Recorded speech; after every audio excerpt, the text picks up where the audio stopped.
Good morning from WKYT News. I'm Bill Bryant. We welcome you to Kentucky Newsmakers. Today, a program that's likely to highlight the differences in Kentucky's urban and rural areas and maybe some things they have in common. Later, we'll get up to date with SOAR, shaping our Appalachian region. SOAR's Executive Director Colby joins us shortly to talk about initiatives that may improve life in eastern Kentucky.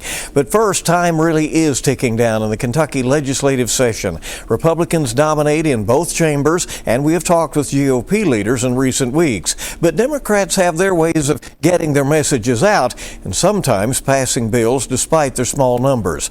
Senator Reggie of Lexington is Minority Caucus Chair and an outspoken advocate for education, equality, and the state's urban areas. Thomas is on several powerful committees and has represented Lexington and Frankfort since 2014. Senator, welcome. We appreciate you coming. Bill, it's good to see you again, as always. Well, same here. The Republican-led legislature's passed a lot of bills that you have opposed.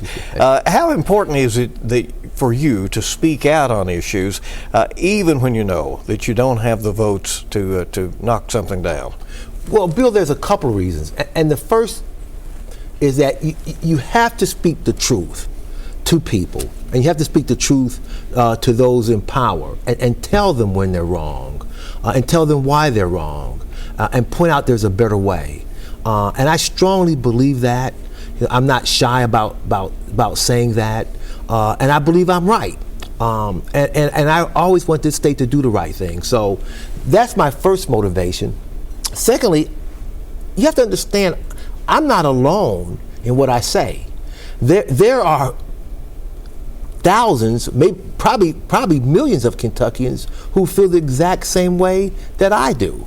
But because of gerrymandering or because of their location, they don't have the kind of representation that they would want to have their representatives, the representatives they would elect, say the things that I say and others say. It's not just me. There are others in the Senate as well. So those are the two primary reasons why I do that. Would you say that there are issues on which the legislature is out of step with the mindset of the majority of Kentuckians? Oh, I definitely would say that. Absolutely, I would say that. Kentuckians are generally forward-thinking people, and they're people who generally get along with different cultures and different groups. I mean, you travel throughout the state, and you don't see instances where people just say negative things to each other. I was listening to the news today about what's going on in Massachusetts, and they're having a slave auction ring in Massachusetts. You don't hear about that in Kentucky, So I think Kentuckians are level-headed, fair-minded, reasoned people. So I think some of the legislation that comes across, not all of it, but some legislation that comes to the floor is really out of step with the thinking of most Kentuckians. The most important thing you do is a budget, and by most accounts, the spending plan is going to increase some money in a lot of areas. There are a lot of projects. There are not guaranteed raises for teachers. There is more money for education. How do you feel about what is likely to emerge as a spending plan? Well, Bill, I will say this. I think we're missing a golden opportunity with regard to public education in a couple of respects. One, we do need to pay teachers more. I completely agree with the governor's thinking that an 11% pay raise or something in that area is appropriate.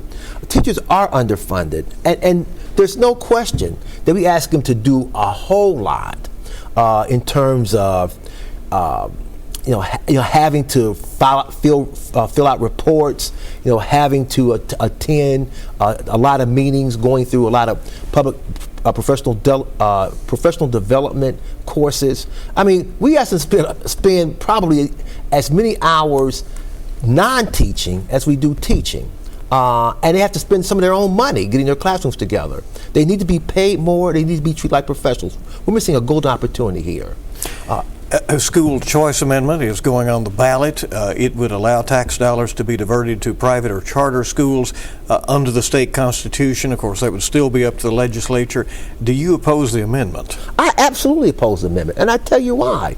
Because I think in 1891, Bill, we got it right.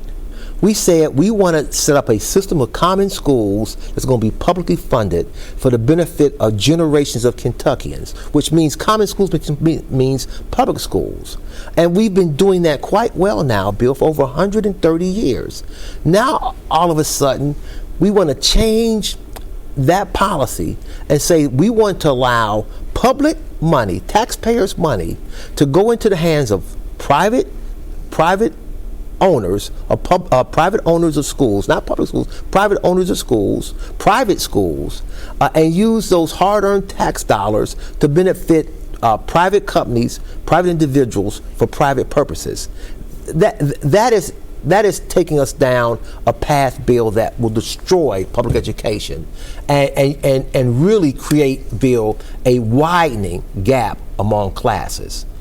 Do you look for a vigorous campaign on that issue? I do. Yeah, I do. The Safer Kentucky Act, as it is called, would create a three strikes rule for violent crimes, make some other changes. That is House Bill 5. Its supporters say crime is both an urban and rural problem. Statistics show there has been a downward trend, though, in many crimes across Kentucky.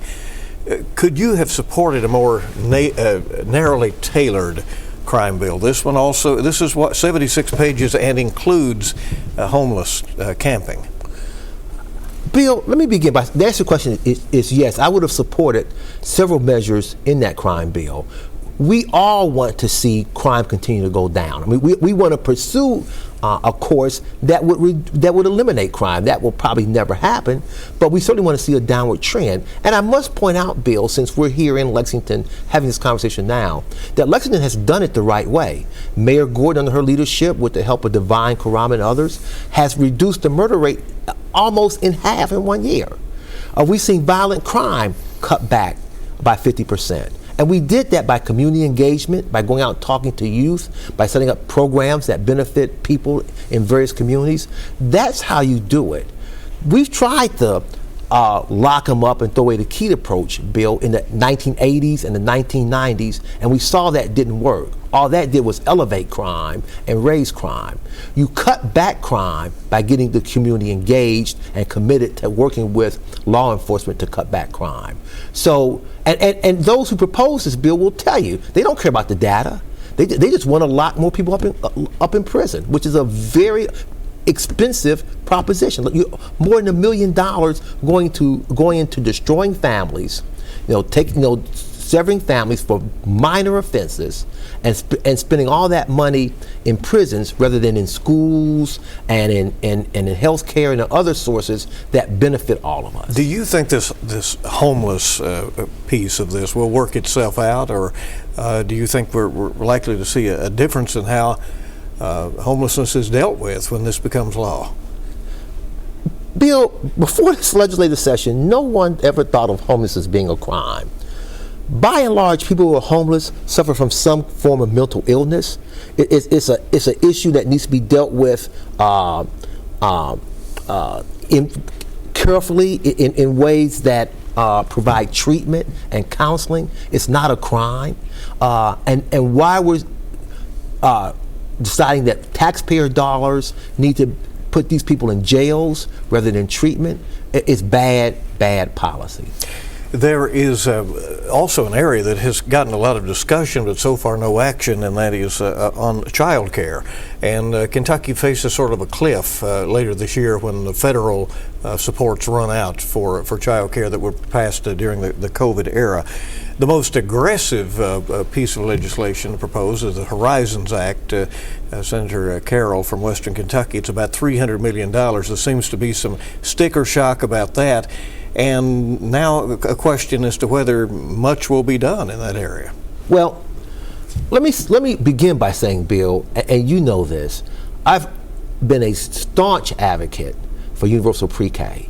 We need to get 4-year-olds in school early, get them trained in social skills, get them reading at an elementary level, doing math at elementary level, get them in school early so that all children can have a better chance to succeed. If you got money, you do that already. But I'm talking about, regardless of one's income, having 4-year-olds in school.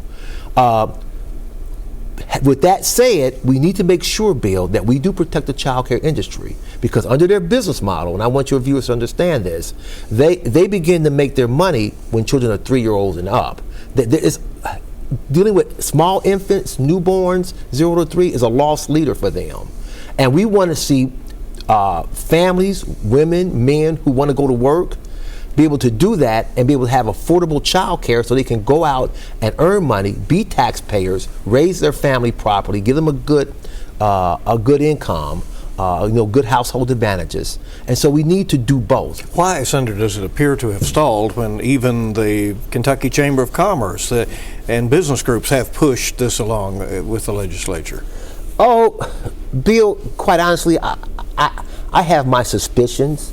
I think there's a reason why the budget we're likely to see it's big on one-time spending, but not big on recurring spending.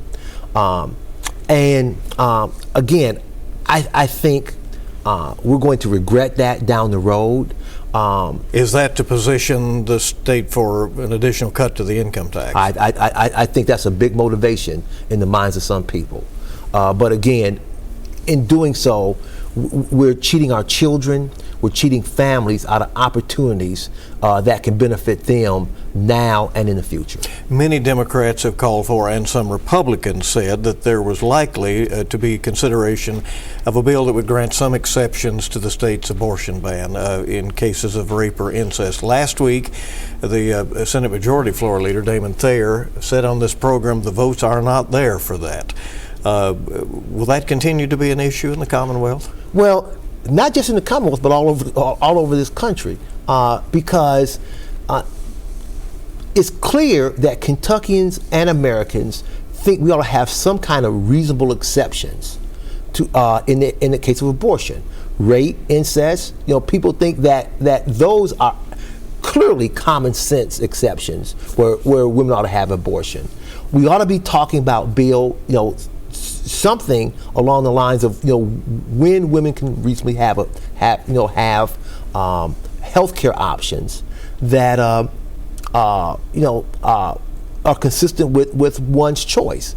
To say no and deny any option toward a woman's choice with regards to how she wants to deal with her pregnancy is just not something Americans want. You talked about this one-time spending in the budget. Is there anything for Lexington that you believe will be in there, or that you're still pushing right. for? And I'm glad you raised that, because I don't want to be negative about the budget. Again, I think there are missed opportunities, and I want to be able to express those. But one good thing we're doing for Lexington, I've also been an advocate for affordable housing. As you know, I was opposed to the legislature eliminating cities having source of income bans. But they are appropriating $10 million for a very good project out on the north end of Lexington, near North Broadway, the North Broadway I-74, I-64 interchange, and we're going to fund that project, and that's going to be a very good for the city of Lexington. Colby Hall from SOAR is coming up to talk about Appalachia, and we have a few seconds left, Senator. You have said, though you represent clearly the most urban of the urban areas in the state, that you believe that more can be done for Eastern Kentucky. Not only more can be done, Bill, but more should be done. And I realize you're running up against a time constraint, but I'll tell you three things. One, we need to finish the Mountain Parkway. And then, Bill, look at what other kind of 4-lane highways, maybe an interstate, can be built, through Pikeville and beyond. We need to have improved roadway access in Eastern Kentucky. That's number one. Number two, Bill, we need to look at having some kind of regional airport in that area, in Pikeville. They'll bring back that can connect with Lexington, connect with Louisville, connect with Charleston, connect with Nashville. And number three, and we're going to talk about this in the coming interim session, about having a 4-year college down there. It's time we look at having a 4-year college. In that area, if you live in far eastern Kentucky, you're 2.5 hours, 3 hours away from the nearest state university. Here in Lexington, Bill, you're 1 hour away from 6 state universities. Senator Reggie Thomas, thanks for coming as always. Really Thank you, Bill. I appreciate it. Yes, sir. We'll be back. Colby Hall here from SOAR on Kentucky Newsmakers in just a moment.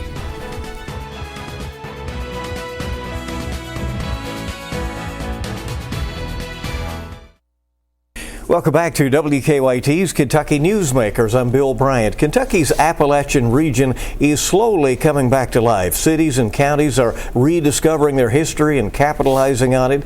Businesses are eyeing the region as road improvements and expanded broadband is making the region more accessible than ever.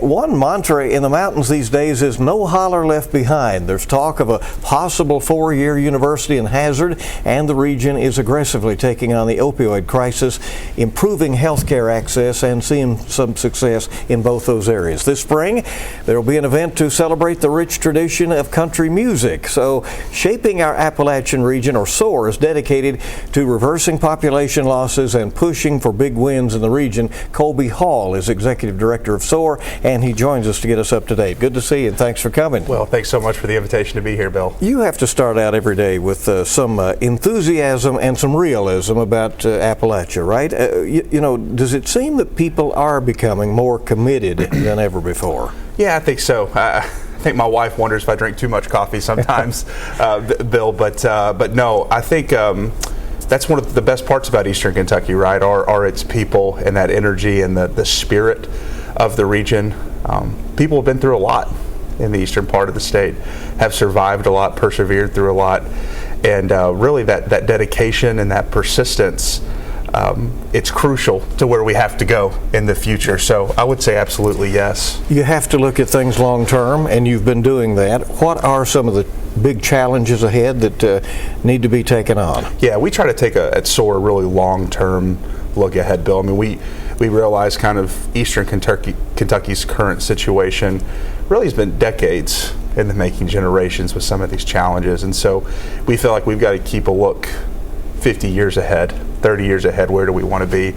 I would call out two things, Bill. I would call out population loss, and I would call out what's called prime age employment. So our 25 to 54-year-olds, what's typically considered the core, the rock of your workforce, I would say those are two things that, you know, right now we're not where we need to be, but over the next 2 to 3 decades, the region is got to get in a better direction. And isn't that intertwined? Because the young people see the job opportunities that their parents had or didn't have, right? It absolutely is. I think it's both. It's you know, there's a high school class that graduates, at least one in every county in the region every year. There's college grads that leave and want to come back. That's a population that we have to think about. What do career opportunities look like for them? How do we not just get them a job, but a job that they can, everybody wants to get promoted, Bill. Everybody wants to make more money. Everybody wants to have a family, right? So there's certain job opportunities for them, but at the same time, what we know, there are also tens of thousands of folks that are maybe in the 35 to 54 range that are in the region already that have fallen outside the workforce. So what does it look like? What strategies to get them back into employment?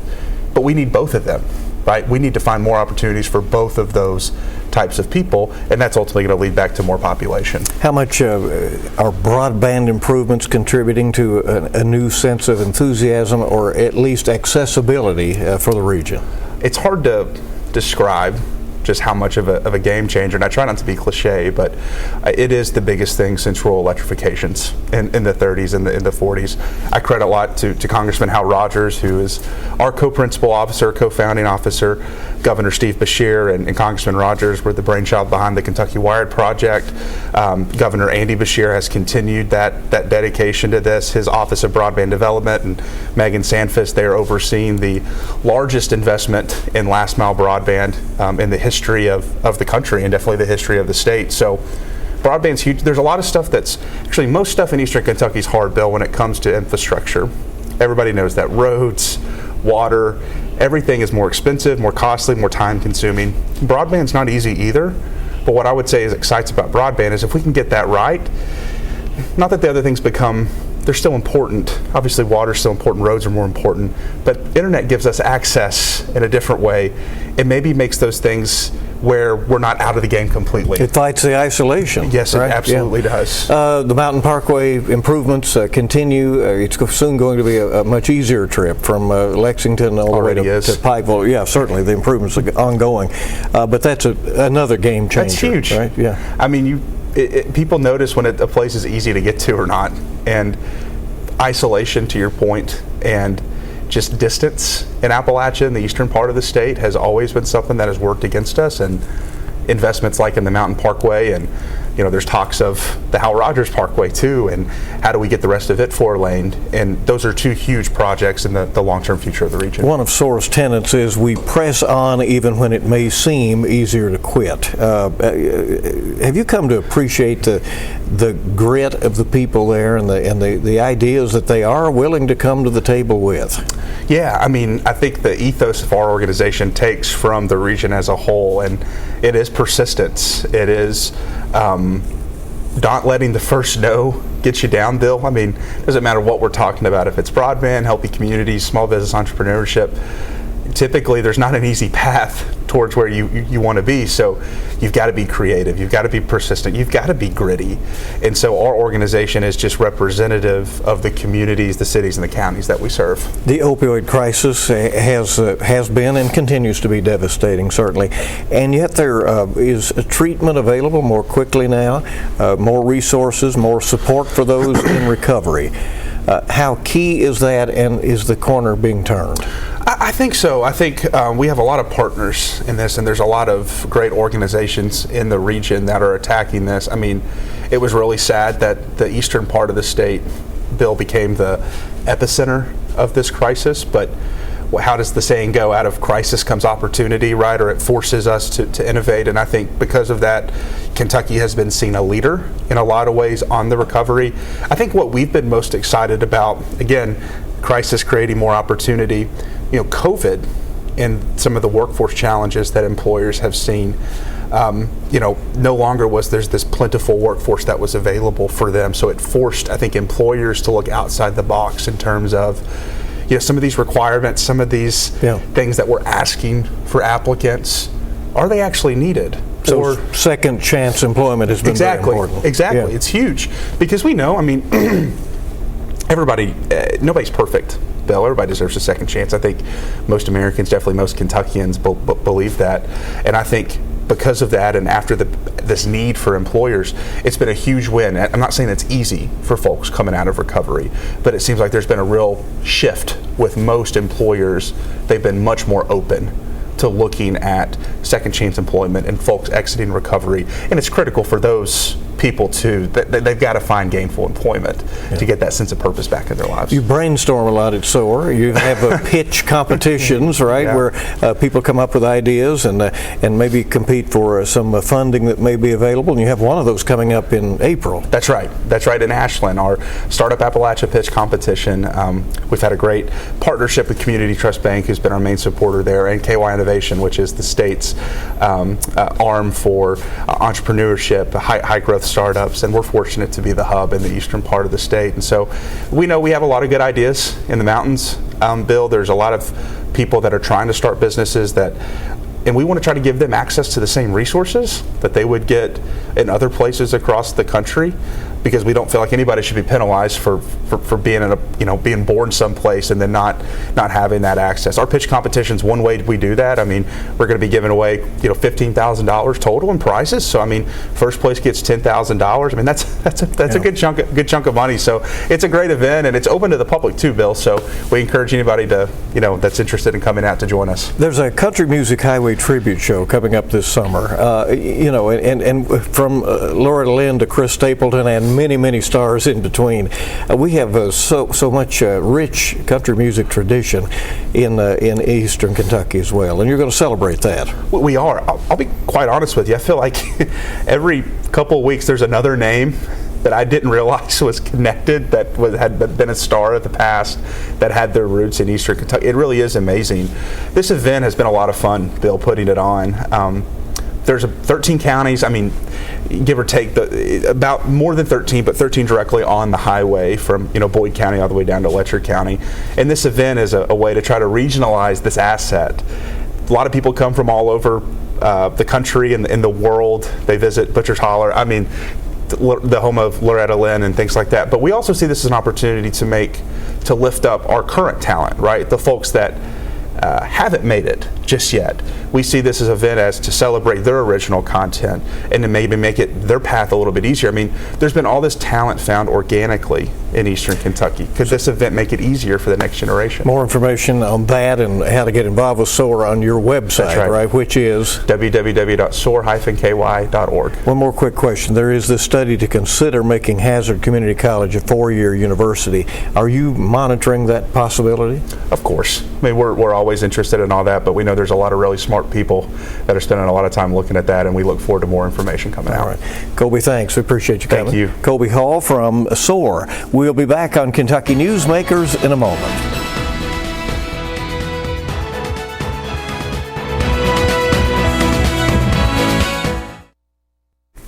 We do want to thank you for joining us for this edition of Kentucky Newsmakers, and a programming note that Lieutenant Governor Jacqueline Coleman is one of our scheduled guests next week on Kentucky Newsmakers. Thank you again for joining us, and you make it a good week ahead.